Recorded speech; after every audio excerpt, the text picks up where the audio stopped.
The speed at which quantum computing can solve problems is the biggest piece of importance to it relative to just any other computer, if you will. So if you think about crunching that large, big data healthcare segment data set, it might take a normal computer, let's just arbitrary say 5 minutes. It could take a quantum computer, 5 milliseconds. And the other thing I kind of think about is how do we think about quantum computing? We've heard so much about artificial intelligence over the last 3 years or so. How does this relate? And I'm going to look to our operations manager, who is more well-versed in this stuff than either of us, to cut this if it's not right. But shout out to Anton. Right. So artificial intelligence, it's, as the name would suggest, it's intelligence. It's it can be a brain of an operation. I kind of view something like quantum computing as, again, the hands and the feet, more sophisticated hands and feet to actually act on the intelligence that this brain is providing.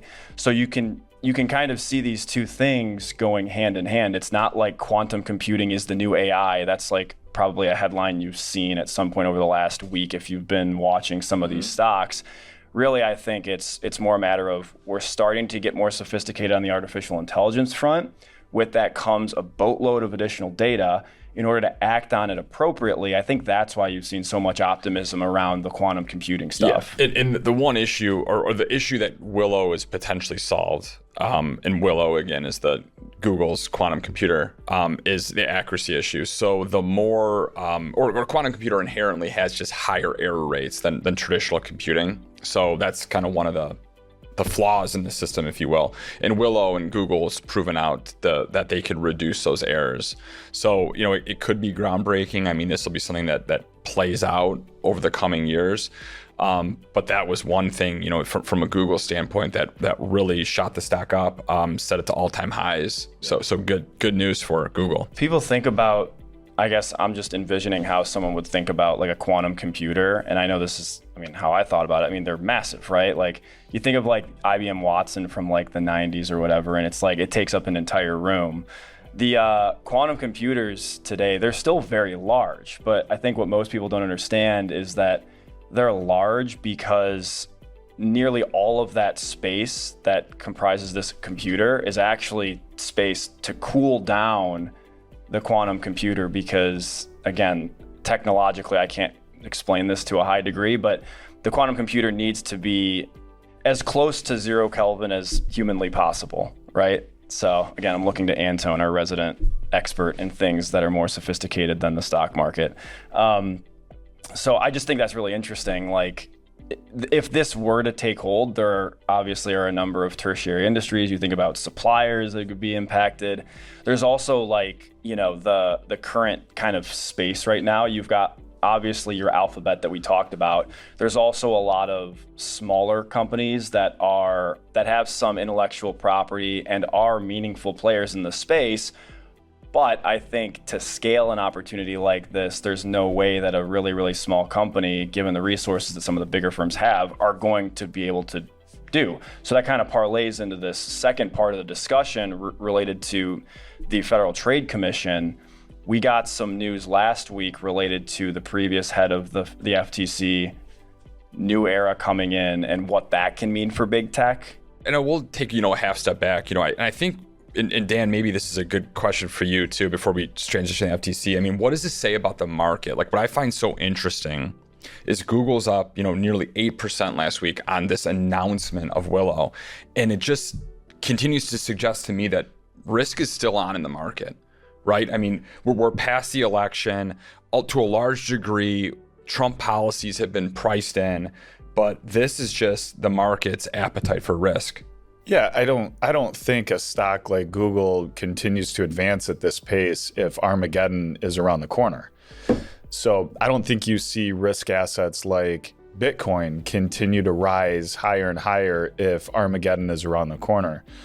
So to a certain degree, everybody thinks because the market goes up, it has to come back down. We talked about how that can be digested through consolidation, but there is very much a risk appetite right now in the markets, and there's a lot of cash on the sidelines, and we're in an easing monetary cycle, there are a lot of reasons to be bullish. And I think this is a reflection of a bullish appetite. Yeah, and that was what was really interesting to me, outside of the technology, was the market's acceptance or the reaction to the technology, which I found so interesting. What's funny though is when I think of data and the advantage that big companies have when they have data on consumers, Walmart, whoever, Amazon, Visa, what a disadvantage to the small company that doesn't have the resources to collect the data. And the future is data.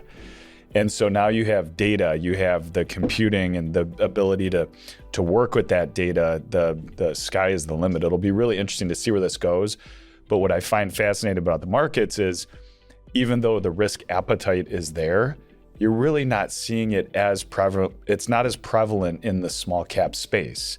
You're seeing it still express itself in some of the biggest companies out there that have the largest market caps. Apple on the brink of $4 trillion in market cap. So Google, all the companies we've been talking about. And maybe that's a great transition to the FTC. And so the FTC chair under Biden is Lina Khan. She was pretty, relatively speaking, aggressive going after large cap technology, particularly Google for some antitrust.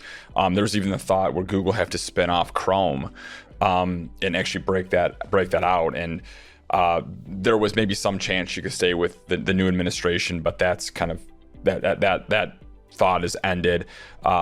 Trump has chosen FTC current commissioner Andrew Ferguson as the next chairman. And I found his comments really interesting. He said on Tuesday on his X account or Twitter account, at the FTC, we will end big tech's vendetta against competition and free speech. So they're going to go after big tech in a little bit different way, and probably not the same way that Lina Khan was going to go after it. And that's going to be a bit of a sea change. So it's going to be interesting. They're going to focus much more on free speech, but they're seemingly going to allow these companies or not necessarily worry about how big they're getting. Yeah, and I think you can clearly see that the market appreciates that, as it should.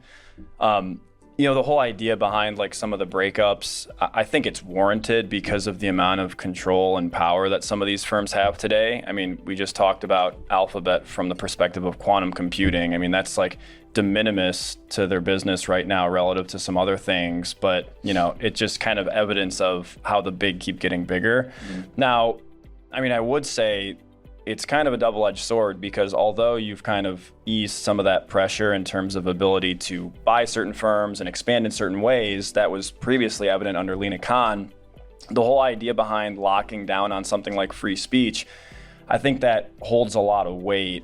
And it's going to be really interesting to see how that does affect someone like Alphabet, whose search is a massive component of their revenue. Even, you have the Apples of the world who are, arguably the largest conductor of speech, right? In terms of how you access information, Apple has, for anyone that uses Apple hardware, they have a monopoly on how they present information to you. Mm-hmm. Like conceptually, I can see where the head of the FTC can attack these different businesses from multiple different angles.